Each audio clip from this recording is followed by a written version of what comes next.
Hey everybody, Professor Smith here again. Sorry this video came a little bit late today, but I hope that you understand. So I want to talk a little bit about this week's discussion board. It's not really all that different than anything we've been doing so far. The only thing is you do need to read an article beforehand. I did not post that article on your syllabus. I have posted the link here. I'm also going to be attaching the link, a download to the discussion board. I'm also going to be emailing you all a PDF copy of the article as well when I send out the email. My normal emails saying, hey, discussion's up, check it out now. All right, cool. So for this week, I want to try and focus our attention not generally on COVID, but more specific on its influence on the economy. One of the students in one of my classes, and they're both 151 classes, asked me if they can do a project on COVID and the economy. The simple answer is yes, you absolutely can. The problem with that is the economy has many aspects to it. And to be able to write an 8 to 10 page paper about the entertainment industry and business and taxes and restaurants and all these other things would be quite daunting. Either your paper would be maybe like 50 to 100 pages with a massive amount of sources, or you're just going to have one paragraph about one thing, one paragraph about another thing. So before I dive into specifically what to do for this week, I just want to look at this article real quick. This article is considered a scholarly academic source. So it could be a scholarly source, it could be an academic source, either or. They're synonymous in this regard. These types of sources are a lot different than most of what we've been reading this semester.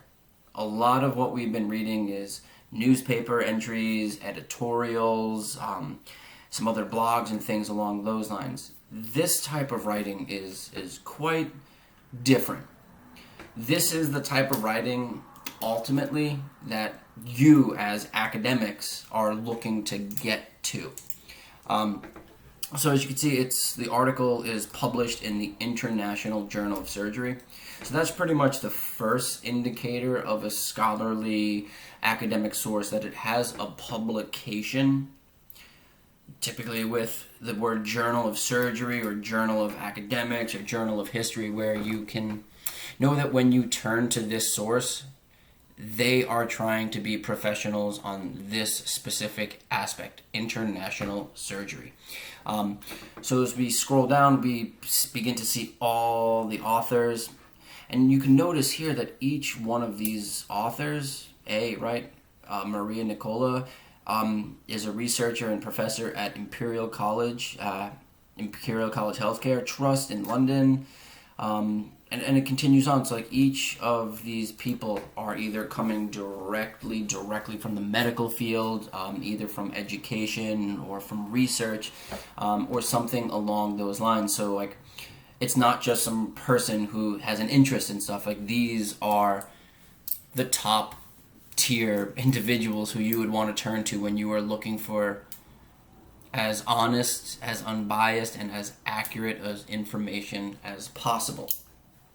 For your project, the upcoming one, research project number 2, you must find yourself 2 of these types of sources. Now over this week and next week, we're going to talk about how to start finding those sources. It's similar to how you've been searching via Google and Bing and that stuff, but instead of searching on the general internet, we have to figure out ways in which to search that get us to this stuff. So like your library, for instance, Google Scholar, if you've been there. And again, we're going to talk about that. There'll be a video, there'll be some other material that I give out as well, to help us with that as well. So turning back here slightly to the journal for the week, right? Here to start. So we're going to switch back and forth just because I really want this to make sense, and I'm hoping it's not confusing. So The first step is, right, so here are your instructions for the week, right? Open the article, the socioeconomic implications of the coronavirus pandemic, a review, right? Here's your link to that, as well as the other ways I'm getting you the article. When you open it, I want you to read sections 1, 2, 3, 5, and 6. So like 6 is conclusion, it's super short. 1 is relatively short as well. So like just to show you what I'm talking about, right? So you can read the abstract. The abstract is kind of like the summary or the back book cover. It gives you a really strong idea of what the piece is about, why they're doing it, and what they're going to be arguing. So section 1, right? Boom. Introduction. Very short. Section 2. I want you to read that. I want you to read section 3, secondary sections. But I want you to, as I said, 3, scrolling. There's a 5 here somewhere. I promise you that. Boom. 5. This one I find particularly interesting, the social impact, family dynamics, home video games and domestic violence. And then finally section 6, right? So I want you to read 1, 2, 3, 5, and 6. That's how we're doing this so far, right? Cool. So 3. Then we're going to look at all the topic headers in section 4. I want you to pick one. I think there's like 10 or something. If there's 8, please don't freak out that I was wrong. I want you to pick one of those, and then I want you to read that section. So for instance, 4.6 is sports, the sports industry. Then I want you to start writing your entry. So if we find section 4, right, we have all this stuff. Healthcare, there's information on European responses, there's information on the financial industry, there's information on education. So I want you to pick one of those sections. I want you to read it in detail. So like if you chose 4.2, you do need to read 4.21 and 4.22. If you choose 4.3, the healthcare and pharmaceutical, you'll read 3.1, 4.3.2, and so on and so forth. So again, you'll pick one of these. Hospitality, I don't care, just one that interests you. You'll read it, and then you're going to write. What are you going to write, you might ask? Well, I'm asking you to address these 4 things. If you want to write 4 paragraphs, have at it. If you want to break them up and write even more, awesome. If you want to try and combine 1 and 2 into a big paragraph, and then 3 and 4 into a big paragraph, again, totally fine. Your discussion boards are supposed to be less academic in structure. They're supposed to make sense, of course, right? So your discussion should be between 400 and 500 words, which is a little more than half a page, somewhere between like half a page and a full page of writing. This is your journal entry this week. There's a few reasons that I want to do this, so and maybe I should have given this at the beginning, but here we are. There's a lot to say. So the point of this journal entry, as I just said, is there's a few reasons for it. Reason 1 is I want you to have access to and read what we'll consider, and what the world at large will consider, an academic article. Many of you probably haven't come across these just yet. Some of you have, whether in high school or in English 111, but some of you haven't, and they read differently.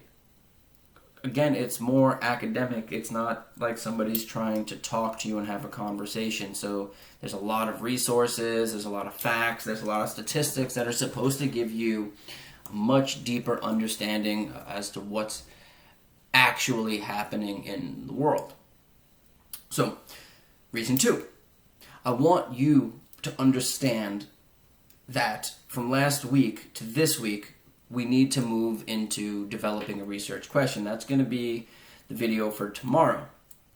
You can't have a question like, how has COVID affected the economy?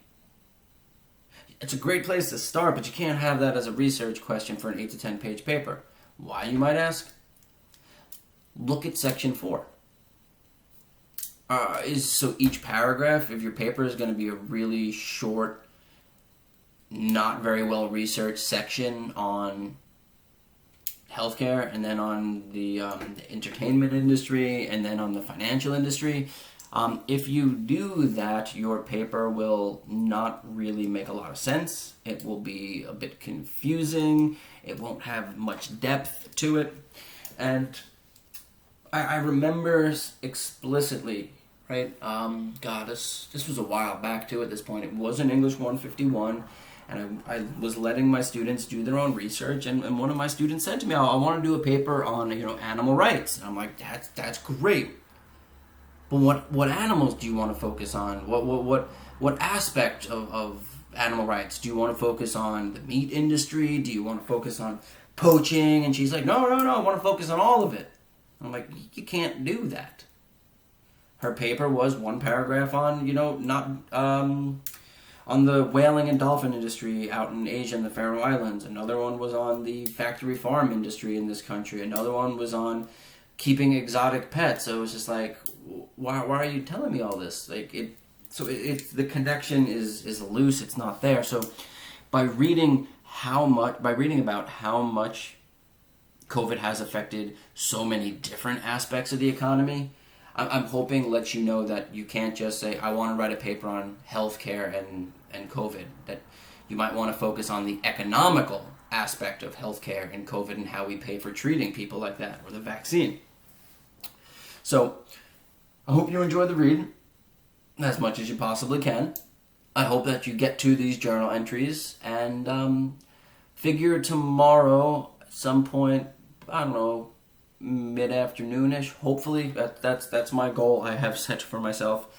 There's going to be a lot more information in another video on Journal 2, as well as how to develop a academic research question. Right, so that's pretty much what journal entry number 3 is going to be about. It's going to be us and our journey to develop these research questions. So I hope this makes sense. If not, you know how to find me. I apologize if it takes me a day or two. Over the weekend, I got a little caught up with some traveling. I didn't really have access to service and my phone, so I fell a little behind. But I tried answering everybody yesterday. So reach me.